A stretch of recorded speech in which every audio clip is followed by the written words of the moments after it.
want you to imagine for a second, right, that you were just sitting alone in your bedroom. You're 18 years old, unemployed, struggling with your identity, and the kids at school are basically making your life a daily waking nightmare. Oh, wow. That sounds incredibly isolating. Exactly. So you log online, just to escape a reality that feels unbearably lonely. You throw on this cheap, oversized thrift store shirt, you point a grainy webcam at yourself, and you tell a massive, ridiculous lie. Right. You tell the internet that you're a time traveler from the future. Yeah. And in your head, it's just, a desperate cry for attention, a temporary fantasy. But then you wake up the next morning and suddenly millions of people are hanging onto your every single word. I mean, you haven't just escaped your reality at that point. You've somehow convinced a massive chunk of the world to abandon theirs and just live inside your fiction. It's wild. Yeah. And welcome to today's deep dive, where we are taking a bizarre, fascinating, and honestly deeply troubling journey into the modern anatomy of an internet hoax. Yeah, we are unpacking the shockingly lucrative world of YouTube time travelers. We're going to look at the pseudoscience they use to validate these claims and really explore the psychological battlegrounds of internet fame and objective truth. And our stack of sources for this deep dive, it sounds like it was pulled from a surreal Mad Lib, to be honest. Seriously, we're looking at investigative pieces from the Daily Dot, a radio interview summary from iHeart, and this really tragic confession transcript from the Apex TV wiki. Right, plus we've got these incredibly insightful Reddit threads dissecting the phenomena. But the craziest part of the stack is how we're contrasting all that internet chaos. Oh, definitely. To understand how reality is actually policed, we are diving into the super strict Wikipedia notability guidelines. Yes, the frontline defense of our shared reality. And to understand how the media manufacturers believe, we're even examining official written evidence submitted to a UK Parliament committee. Which is just crazy, linking parliamentary evidence on reality TV dangers to YouTube time travelers. But it all connects. It really does. So our mission today is to unpack how an anonymous YouTube channel turned time travel into a booming business. We'll look at the dark psychological realities behind these so-called time travelers. And we'll see why our media ecosystem is perfectly primed to sell you impossible fiction as fact. So let's just jump right in. Let's start with the platform that gave this whole phenomenon a megaphone. We really need to talk about Apex TV. Right. I like to think of this channel as, well, the carnival barker of the digital age. To really understand Apex TV, you have to look at the landscape of YouTube around 2014. Okay, set the scene for us. Well, the channel is run by a creator who remains completely anonymous, no name, no age, no confirmed location. Though the Daily Dot investigation did note his area code traces back to a part of the US that's historically famous for UFO sightings. Oh, that's so fitting. Isn't it? But initially, he wasn't doing time travel. He was basically just throwing spaghetti at the digital wall. It was standard paranormal fare. Ghost hunting stuff. Exactly. Videos like, 5 mythical creatures caught on tape, or shaky footage of alleged teleportation, lists of haunted dolls, just cheap, easily produced paranormal content in a very saturated market. And he was getting, decent views? A few thousand here? Maybe 100,000 if the algorithm favored a haunted doll that week? Pretty much. But September 2016 is when the tectonic plates really shift for this channel. He gets this unsolicited email from a man claiming to be from the year 2126. Naturally. Right. So Apex TV asks him to film a short video. The man actually complies, shows his face, and that video just absolutely explodes. It pulls in over 1.6 million views. Wow, over 1 million views just for a guy talking to a camera. Yeah, and that success prompted a really rabid follow-up. They posted another video of a man named Hakan Nordqvist who claimed he traveled to the year 2042 and met his older future self. Oh, I read about this in the sources. The method of travel is easily the best part of that story. It's incredible. He didn't use $1 billion super collider. He claimed he found a portal under his kitchen sink while fixing a leak. A portal under the kitchen sink? I mean, the domestic absurdity of that is just incredible. Yeah. But it totally worked. It did. The internet just devoured it, pushing that kitchen sink video to 2.8 million views. Which is insane. But that kitchen sink portal is exactly what triggered the light bulb moment for the creator of Apex TV, right? Exactly. He realized time travel wasn't just some niche, quirky interest. It was a highly scalable, highly profitable business model. So the channel completely pivoted away from haunted dolls to go all in on interviewing these supposed time travelers. And the creator adopted this very specific, highly cynical editorial stance. I mean, when the Daily Dot pressed him on whether he actually believes these people, his response was just a masterclass in dodging accountability. Oh yeah, what was his exact quote again? He said, "I try to be really careful not to push our opinions on anybody. We want to create an environment where people feel okay with coming forward. I'm human. I have opinions, but I don't like to give them." Wow, letting the viewer decide. Right. That phrase is just the ultimate abdication of journalistic responsibility, masked as being open-minded. It really is. It's the carnival barker saying, step right up, look at the mermaid. Is she real or is she a monkey sewn to a fish? You decide, just make sure you watch the pre-roll ads. Perfectly put. And this cynical machinery brings us to the absolute star of the Apex TV carnival, a guy known only as Noah. Noah. He was really the channel's star acrobat. The lore they constructed around him was so dense and serialized. Yeah, break down the lore for us because it gets wild. Okay, so Noah claimed that he was actually a 50-year-old man, but he was trapped in a 25-year-old body because he'd been taking secret government anti-aging drugs. Because of course he was. Right. And he stated he was originally from the year 2030, had spent a big chunk of his life operating in 2021, and was now tragically stuck in the year 2018. Stuck in 2018. And he claimed he was fired from a secret government organization that was, get this, trying to stop a Mexican drug cartel. That's why he was stranded. It's like a bad action movie plot. And his method of time travel is where the sci-fi tropes just completely go off the rails. Yeah, that iHeartRadio interview he did with the Kyle and Jackie O show, he explained the mechanics, right? He did. He said he travels through time via a giant dome. The dome fires up like a rocket, delivers this massive electric shock to his body, and just catapults him through time. And he needs a microchip for this. Yeah. To facilitate the whole electric shock dome thing, he claimed to have a microchip implanted in his wrist. I mean, the secret government agency, the rogue operative, the futuristic dome, the microchips. It is literally a pastiche of every sci-fi movie released since, like, the 1980s. It really is. But because he became a recurring character, like returning to Apex TV for multiple interviews, hours-long live streams, Q&A sessions, he built a massive, deeply invested following. Right, he stopped being just a one-off oddity. He became a serialized protagonist for millions of viewers. Yeah. And the audience tuned in specifically to hear his predictions for the future. Which is where things get really interesting. Because if you look closely at these predictions, the seams on the whole narrative just immediately tear open. Oh, totally. Like in that iHeart interview, he dropped some very specific claims about the world between 2018 and 2030. Yeah, and we should be clear, we are just reporting what the sources say he predicted here. We aren't taking any political sides. But he said Donald Trump would be reelected. Right, and he also claimed that eventually Yolanda Renee King, Martin Luther King Jr.'s granddaughter, would become president of the United States. He also insisted that by 2030, Instagram would be totally dead, and Snapchat and Facebook Watch would just dominate the social media landscape. Plus, scientists would be living on Mars for research, Yeah. and designer babies would be a standard reality where you could just pick traits and avoid genetic diseases. Notice the specific flavor of that future, though. True predictive foresight usually contains elements that are completely alien to our current paradigm. But Noah's vision of 2030 is just 2018 with a slightly different coat of paint. Exactly. It is entirely reactionary to the news cycle of that exact month. Yeah. I mean, Facebook Watch, that was a massive, aggressive push by Facebook right around 2018, and everyone at the time was wondering if it would kill YouTube. Right, and the obsession with Instagram dying and Snapchat winning, that feels exactly like the anxieties of a teenager navigating high school social hierarchies in 2018. And the Yolanda Renee King prediction is the real smoking gun here. She had just spoken at a major, highly publicized national rally in early 2018. She was dominating the news cycle at that exact moment. Yeah, a commenter on the time travel Reddit thread actually mapped this out. They went by Richard07 and pointed out how her sudden public visibility perfectly aligned with Noah's supposedly profound foresight. He wasn't predicting the future at all. He was literally just regurgitating his Twitter feed. Pretty much. So the sociological clues debunk him instantly, but the mechanical clues are even more damning. The narrative just completely collapses when you subject it to actual astrophysics. Oh, let's get into the physics. Because the Daily Dot article brings in Brian Greene, right? the theoretical physics professor at Columbia University. Yes.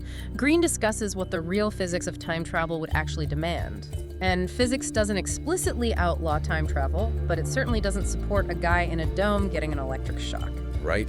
So how does this actually work according to the laws of the universe? I really want to spend some time on this. Okay, so Green outlines two scientifically plausible avenues based on our current understanding of the universe. The first involves time dilation, which is rooted in Einstein's theory of special relativity. Special relativity. Okay, break that down for us. So special relativity dictates that the speed of light is constant, but space and time are actually interwoven and flexible.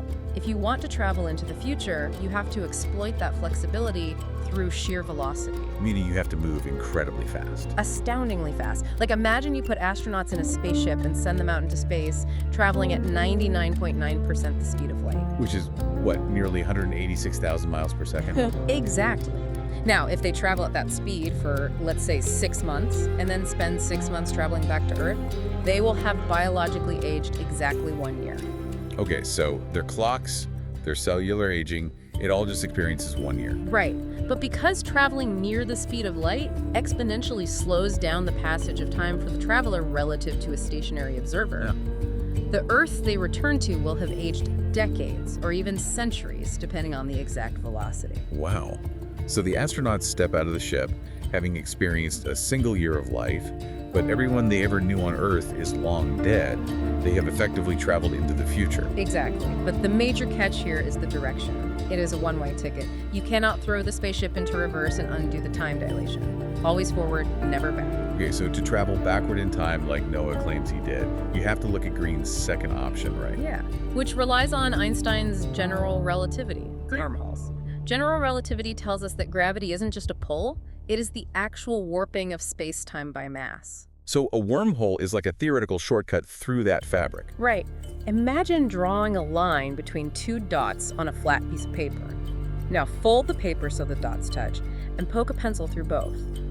You've just created a bridge that completely bypasses the linear distance. But keeping that hole open, keeping the tunnel stable enough for a human to physically pass through, that requires an incomprehensible amount of energy, doesn't it? Oh, absolutely. We're talking about energy scales equivalent to collapsing stars or black holes. You would need exotic matter with negative mass just to hold the throat of the wormhole open so it doesn't collapse and crush the traveler instantly. So, just to recap, to travel back in time, we need the energy of a dying star and the mastery of exotic negative mass matter. And Noah is claiming he achieved this with a wrist chip and a glorified spark plug inside a metal dome. Yeah, the contrast is hilarious. It really is. But the contrast is also the whole point. The profound mind-bending reality of actual astrophysics is difficult to grasp. It requires cosmic scale manipulation of light and gravity. Whereas the lazy comic book aesthetic of the YouTube time traveler is super accessible. It doesn't require a degree in theoretical physics to understand an electric shock. Exactly. Millions of viewers clicked on Noah's videos and chose to believe the wrist chip story because it's just easily digestible entertainment. Apex TV understood that dynamic perfectly. They knew they weren't selling science, they were selling a magic show. Which brings us to the real climax of Noah's career as a time traveler. The video that solidified his fame brought in nearly 4 million views and cemented his legend. Yes. Because if the physics are so obviously ludicrous, how do you convince millions of people he's telling the truth? You bring in a machine that claims to measure truth. Apex TV hooked Noah up to a lie detector test. They did. They strapped him in. The examiner asked him if he was a time traveler from the year 2030. Noah said yes, and the machine indicated he was telling the truth. I want you, the listener, to really sit with that contradiction for a second. How does a teenager, who we absolutely know is making up a story about a futuristic shock dome, pass a polygraph test? To answer that, we really have to demystify the machine itself. And the Reddit thread, Urban Legends, dissects this perfectly. What do they say? Well, user Kia Jellybean points out the fundamental misunderstanding most of the public holds. A lie detector does not measure factual, objective reality.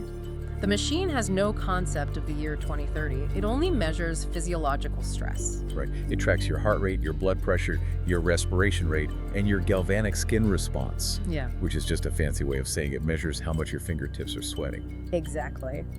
The entire premise of the machine operates on the assumption that the act of deceiving someone causes psychological stress, and that stress triggers an involuntary biological fight or flight response. But as another user, Enough Egg, notes in that same thread, that assumption is incredibly flawed, isn't it? It's deeply flawed.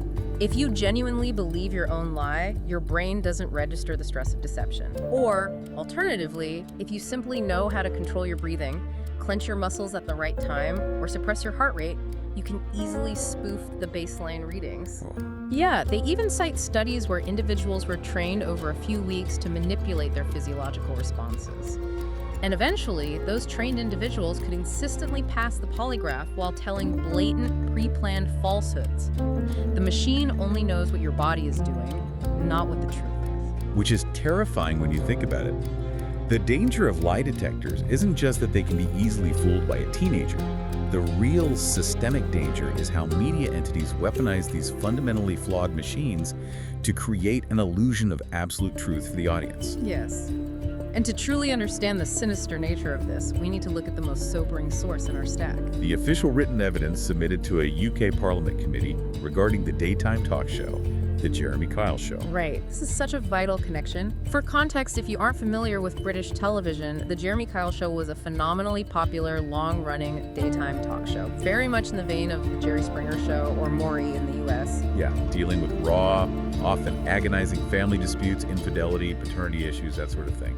Exactly. And its central defining mechanism for resolving these deeply complex human disputes was the lie detector test. And this written evidence we are examining, it was submitted by an anonymous member of the viewing public, right? Someone who had been desperately compiling data and complaining to the broadcasting regulator, Ofcom, for years about the show's practices. Yes. And the details in this parliamentary evidence are chilling. It outlines how the host, Jeremy Kyle, and the production team use these completely unreliable machines as theatrical weapons to bully, isolate, and manipulate incredibly vulnerable people. The host would aggressively push the narrative to the studio audience that the machine was infallible, wouldn't he? Oh, constantly. He would scream at guests using phrases like, "I stand by that test 1,000,000%, or he'd corner them and shout, "You're a liar, faculty." Which is just so manipulative. In the early years of the broadcast, he would regularly look right into the camera and claim the lie detector was 96% accurate. And if a guest dared to question the result, which, as we just discussed with the biological baseline, they had every scientific right to do, he would openly mock them. He'd say things like, "So I suppose you're going to say you're one of the 4%. Exactly. It was a deliberate, calculated misrepresentation of the test's accuracy, purely to manufacture conflict. And the human cost of that manufactured conflict is horrifying. The anonymous evidence provides specific examples that are genuinely difficult to read. Yeah, like the incident with the 59-year-old woman. That one is awful. A 59-year-old woman was brought onto the stage and just humiliated on national television.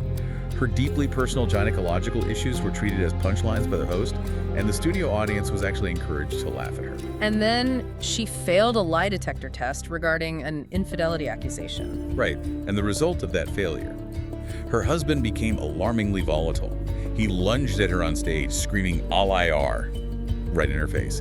And Jeremy Kyle just stood there, turned to the woman's 24-year-old daughter and stated, "The fact is, your mother's a liar." It was gladiatorial combat masquerading as therapy. There's another example in the evidence involving a grieving family that's just as bad. Oh, the urn of ashes. Yeah. A former guest of the show had recently died, and her warring relatives were brought back on the stage to dispute the circumstances. The deceased woman's daughter-in-law actually brought an urn containing her ashes onto the stage. And weaponized it. She used the urn to taunt the dead woman's grieving daughter. And the host, rather than de-escalating this profound disrespect, played it for laughs. He pulled faces and joked about the bag of ashes while the studio audience just giggled along. It is the absolute lowest form of human exploitation. But the example that connects most directly back to our time traveler, Noah, involves the manipulation of the polygraph's biological baseline. This is the crucial link. The evidence details a young woman with severe anxiety who was brought onto the show. She was pressured into taking a lie detector test by a highly controlling, aggressive boyfriend. And she failed the test. But the critical context that emerged was that she suffered from diagnosed anxiety and was supposed to be on medication for it, right? Yes. Her boyfriend had forced her to stop taking her medication and conceal her medical history from the show's polygraph examiner just so she could take the test. From a physiological standpoint, that detail is everything. Being in a state of unmedicated, heightened anxiety completely destroys the biological baseline the polygraph relies on. Exactly. If your resting state is pure panic, every single question is going to trigger a massive spike in heart rate and skin conductivity. The test was inherently invalid before the examiner even asked the first question. But when this abuse was revealed on stage, Jeremy Kyle ignored the controlling behavior of the boyfriend and blamed the young girl for failing. She was chased backstage, cornered, and verbally abused by the boyfriend's family while she huddled on the floor in distress. It's just devastating. It really is. Using lie detectors in media to destroy a family on Jeremy Kyle, or using them on Apex TV to prove time travel, it operates on the exact same dark playbook. It's like tossing an accused witch into a river to see if she floats. If she sinks, she's innocent but dead. If she floats, she's a witch and you burn her. Right. The outcome is rigged from the start. The polygraph in these scenarios is just a pseudoscientific ritual designed purely for the entertainment of the mob. It is designed for drama, not truth. And when we connect the mechanics of that talk show abuse back to Noah, to Jason, the teenager behind the pixelated blur, the parallels in how the machine was defeated are striking. Let's talk about Jason's confession. When he finally comes clean in his video, which is transcribed on the Apex TV wiki, he explains exactly how he passed that viral lie detector test that got 4 million views. Right, he admits 3 crucial things. First, the machine Apex TV used wasn't exactly a top-of-the-line law enforcement tool. It was likely a cheap commercial prop. Second, and this is the most important part, he was actually taking anti-anxiety medication at the time of the test to stay calm. Which perfectly mirrors, in reverse, the situation of the vulnerable girl on the talk show. Her lack of medication caused a false positive for lying. Jason's presence of medication artificially suppressed his central nervous system. It prevented the heart rate spikes the machine was looking for, causing a false negative. Exactly. And the third reason he passed is perhaps the most heartbreaking insight into the psychology of a hoax. He passed because he had repeated the lie so many times and lived inside the Noah persona so deeply that he had genuinely started to believe parts of it himself. His body wasn't registering the physiological stress of a lie because in his isolated mind, it had become his reality. Yeah. So how does a teenager get to a point where they believe their own science fiction fabrication? To understand that, we have to look at how this whole charade finally collapsed. And it collapsed in the most chaotic, bizarre way possible. Oh, the double unmasking? Yet a double unmasking. It was incredibly surreal to watch unfold in real time. First, a 16-year-old kid named Dennis Bell posted a video on his own channel claiming that he was the real Noah. 16-year-old. Yeah, and he stated he had been in contact with Apex TV since he was 14 years old. He claimed he was paid to play the character, that Apex TV was incredibly manipulative, and that they had tried to force him and his parents to sign a non-disclosure agreement to keep the hoax alive. Wow, NDAs for a 14-year-old. I know. He seemed genuinely panicked in the video, saying he couldn't do the stupid character anymore and just wanted to rid himself of the constant paranoia of being exposed by internet sleuths. And the internet is just reeling from this, right? Reddit threads are exploding. Everyone is analyzing Dennis's voice and comparing it to the distorted Noah voice. But then, just days later, Apex TV releases their own official unmasking video. The familiar distorted audio fades away, the heavy pixelation on the face slowly disappears, and sitting there is not Dennis Bell. It is a completely different young man named Jason. Right. And Jason's confession is not the triumphant reveal of some master manipulator pulling the strings. It is the tragic, quiet confession of a deeply isolated kid. I have the transcript here from the wiki. He says, "The year was 2017. I was only 18. I was getting bullied in school almost every day. At the time, I was also struggling with my sexuality, so it was a really hard period in my life. I didn't have any close friends, and I wasn't even that close to my family. I watched YouTube every day to escape my problems." He goes on to explain that he sent the initial video to Apex TV purely as a joke, like a cry for attention. He was shocked when they actually posted it. But the real hook that kept him coming back wasn't the fleeting fame, was it? It was the parasocial connection. Exactly. He says, "Since I had no friends in real life, the only people who would talk to me were the ones with the comments in that video. They were the only people that believed in me." The YouTube comment section, a place normally known for toxicity, became his only social support system. It is a profound look at the dark side of digital isolation. The internet provided a vacant space where a marginalized, lonely kid who felt utterly powerless in his physical life could become the most important person in the digital world. He became a savior from the future. He did, and he admits to developing a severe, unhealthy addiction to the character. He says, I basically was actually Noah for a period in my life. I actually started to believe the government was after me and people were following me and that I could actually see the future. The fiction bled into his reality, and he developed actual paranoia based on his own lies. The paranoia was so intense that he wore the exact same oversized thrift store shirt in every single video, regardless of the weather, just so his actual clothing wouldn't be recognized by someone in public. The level of anxiety he was living with is just staggering. And at the end of his confession, after apologizing profusely to the audience, someone off camera prompts him, and he just adds, and they were right about one thing, I am gay. And immediately after he bears his soul like that, you hear the Apex TV crew laughing in the background. It is such a sad, dismissive, callous end to a kid's desperate plea for understanding. It really raises a deeply complex question about how we categorize these internet phenomena, like who is the villain here. There is a fascinating artifact in our sources that tries to categorize this exact behavior. Oh, the Reddit taxonomy. Yes, an 8-year-old post on the Star Time Travel subreddit. And the original poster of the thread is actually the official Apex TV account. Apex TV went on Reddit to ask the community why they think time travelers make up stories. That is incredibly meta. Right, they are literally crowdsourcing the psychology of their own grift. They asked for thoughts on the mindsets of these people, specifically noting that many claim to be from the far future, so their claims can't be debunked in our lifetimes. And a Reddit user named Chrononexus replies with this brilliant taxonomy of internet time travelers, breaking them down into 3 distinct groups. Let's go through them. What's group 1? Group 1 are the hallucinators. These are people who genuinely believe they traveled through time, but it's often due to severe medical conditions like strokes, brain tumors, or intense sleep paralysis. Okay, so their accounts are highly vivid, but logically inconsistent, told with a dreamlike demeanor. Right. It's very similar to how people describe alien abductions. It's a neurological misfiring that the brain interprets as a sci-fi event. Got it. So a medical phenomenon. What's group 2? Group 2 are the dreamers. Chrononexus describes them as mostly harmless individuals who engage in heavy self-delusion. They claim foggy knowledge of future events, sometimes trivial things, sometimes hyper-specific things. But they aren't in it for the money, right? Exactly. They are in it for financial gain. They do it, quote, more out of a sense of boredom and lack of self-worth than malice. That sounds suspiciously like Jason's confession. It does. But then we have group 3, which are the prophets. These are the consummate liars and charlatans. They tell tall tales of ancient aliens, future hellfire, or impending economic collapse, specifically to gain money, solicit donations, or achieve cult-like renown. They are highly conscious manipulators. Exactly. So I want to push back a little on Jason being a harmless group 2 dreamer. Yeah. I want you, the listener, to really ponder this. Is Jason a victim of group 2, caught up in a machine he didn't understand?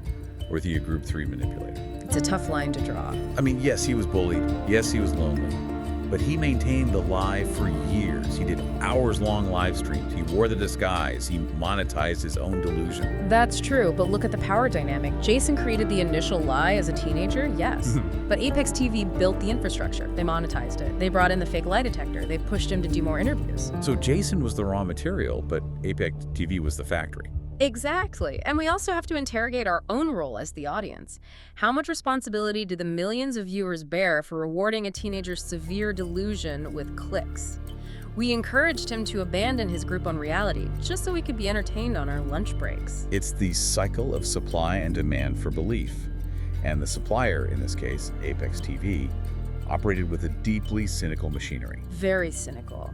After Jason's confession, the Daily Dot article notes that Jason explicitly requested Apex TV, put a disclaimer on all the old Noah videos. He wanted them to clearly state that he is an actor and not a real time traveler. Right. He wanted to close that chapter, stop the death threats he was receiving from deranged fans, and just let people know the truth so he could move on with his life. And Apex TV flatly refused. The channel owner noted that viewers from all over the world were still tuning into the old videos. The residual ad revenue and the merchandise sales were simply too lucrative to disrupt with a disclaimer about truth. In their official description of the unmasking video, Apex TV arrogantly wrote that, "This will in no way change the type of content we will continue to bring you." As the Daily Dot journalist Josh Katzwitz astutely observes, if you're being entertained, Apex TV's success shows the truth hardly matters. It is the ultimate triumph of engagement over reality. The YouTube algorithm does not care if the video is true, if it's ethical, or if it's destroying the mental health of the creator. It only cares if you watch the ad. But thankfully, the internet isn't solely governed by engagement algorithms. There is a counterforce. And this brings us to our final source, which explores the guardians of objective reality. We need to talk about the Wikipedia Wikiproject YouTube Notability Guidelines. This document is fascinating. It shows the immune system of the internet at work. While platforms like YouTube and TikTok allow any blurry video to claim millions of views and shape public perception, Wikipedia is fighting a brutal daily war to define what actually matters historically and culturally. And their rules are mercilessly strict. Very strict. The guidelines explicitly state that having a massive subscriber count, even in the tens of millions, is completely insufficient to establish notability on Wikipedia. They do not care about your views. They don't care about your primary sources, either meaning the channel itself, the creator's own claims, or their social media posts. Nope. To get a Wikipedia page to be etched into the digital record of human history, you need significant, non-trivial coverage in multiple, reliable, independent secondary sources. You need real journalists doing real reporting about you. Exactly. The document includes a tally from their AFD articles for deletion discussions. It is essentially a graveyard of internet fame. A graveyard, wow. You read through this list and it is astonishing. Creators with 8 million, 12 million, even 19 million subscribers are routinely nominated for deletion and wiped entirely from the encyclopedia. Wait, 19 million? Who gets deleted with that many subscribers? Well, according to the document, SS Sniperworth, who is one of the biggest gaming creators in the world, had her page deleted multiple times in her early career, despite having nearly 20 million subscribers. Why? Because the independent journalism sources just weren't there. Exactly. Another creator named KCO with 2.3 million subs deleted. The sourcing was deemed too trivial. The guidelines hammer home a crucial point. Wealth, ad revenue, and size metrics do not equal historical or cultural notability. Because a subscriber count is a fluctuating metric on a private corporate platform. It is not a verifiable historical fact. Right. The volunteer editors at Wikipedia require a point-in-time record from a secondary source to validate that a creator's impact extends beyond their immediate algorithmic echo chamber. If you only exist within the YouTube ecosystem, you don't exist to history. I like to think of Wikipedia editors as the incredibly strict bouncers at the VIP club of history. It's a great analogy. You can have 10 million screaming fans outside on the sidewalk. That's your YouTube subscriber count. You can have all the money in the world. But if you walk up to the velvet rope and the bouncer sees you don't have a legitimate ID, which in this case is independent, secondary journalism from a reputable outlet, you are not getting into the club. The bouncer doesn't care how loud your fans are yelling. If you don't meet the criteria, you are turned away. You do not exist in the historical record. This highlights the profound dichotomy of our modern internet. On one hand, we have massive, profit-driven platforms like YouTube that financially incentivize absolute fictions. Yeah, they reward lonely teenagers and opportunistic, cynical channels with millions of dollars and massive societal influence based entirely on engagement metrics. And on the other hand, we have invisible armies of volunteer Wikipedia editors engaged in daily bureaucratic warfare to preserve objective reality. They are the ones preventing the internet from becoming a completely fictional landscape dictated by algorithms. It is a literal war for the definition of reality. It really is. So as we wrap up this deep dive, let's synthesize the journey we've been on. We started with the desperate escapism of an unemployed, bullied teenager who just wanted someone to talk to. Then we looked at how channels like Apex TV monetize that desperation, using the pseudoscientific theater of cheap lie detectors to manufacture truth. Operating from the exact same dark playbook as daytime talk shows like The Jeremy Kyle Show. And we ended up in the rigid bureaucracy of Wikipedia's deletion logs, where volunteer editors hold the line against algorithmic fame. The story of Noah from 2030 isn't actually a story about time travel at all. It's a story about our timeline, right now. It is a mirror reflecting how desperate we are to believe in a narrative that makes us feel special. A narrative that makes the mundane world seem magical, even if the physics of time dilation and wormholes tell us it's impossible. And it serves as a crucial reminder to critically evaluate the media we consume. We must be highly skeptical of any platform that presents outrageous claims and hides behind the defense of just letting the viewer decide. Because that posture is never neutral. It is a calculated choice to prioritize profit over truth. They aren't letting you decide, they are letting you be deceived. And so, I want to leave you with a final lingering thought. We've seen how easily we were manipulated by this phenomenon in 2018. If an anonymous, lonely teenager wearing a thrift store shirt could fool millions of people using nothing more than a cheap voice changer, a fake polygraph test, and a ridiculous story about a wrist chip. What happens to our collective grip on reality when the next time traveler arrives? Exactly. But this time, they aren't wearing a pixelated blur. This time, they arrive equipped with flawless AI-generated video evidence of the year 2045, complete with deep-faked physics equations, synthetic news broadcasts, and artificially generated crowds. That is a terrifying thought. Will the strict bureaucratic bouncers at Wikipedia be enough to save our shared reality? Or will we look at the seamless, beautiful fiction on our screens, log off from our own lonely realities, and simply choose to live in the hoax?